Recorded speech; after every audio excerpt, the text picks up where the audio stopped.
les plantes de service, ça va être des plantes utiles qui vont rendre des services. Donc par exemple, empêcher les mauvaises herbes de pousser, empêcher l'érosion du sol ou attirer les insectes auxiliaires. Nous, on travaille sur 2 types de plantes de service principalement. Les engrais verts qui vont couvrir le sol et en même temps apporter de l'azote, donc fertiliser la culture. Et les plantes refuges pour les auxiliaires qui sont des plantes qui vont donner de la nourriture aux insectes comme du pollen et du nectar et favoriser donc l'arrivée et la multiplication des auxiliaires sur les parcelles agricoles. Donc pour les engrais verts par exemple, on travaille sur le pois d'Angole, les haricots longs verts, les haricots mongo et aussi des crotalaires.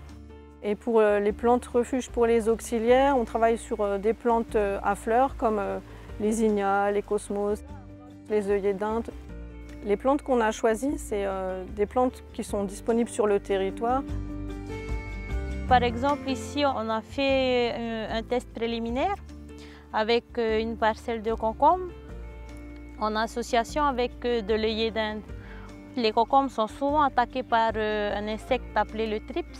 Et on voudrait voir en fait si, avec une plantation d'œillet d'Inde à proximité, qui attirait en fait le prédateur qui est l'Orius et voir en fait les résultats que ça va donner en venant régulièrement prendre des notes.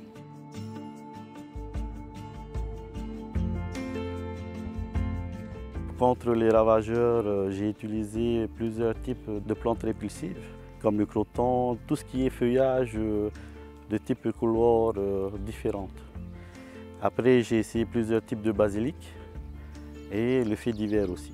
En travaillant avec la dague, ça me permet d'envisager plusieurs choses par rapport à mon type d'agriculture, sur les plantes de type couverture et d'azotage.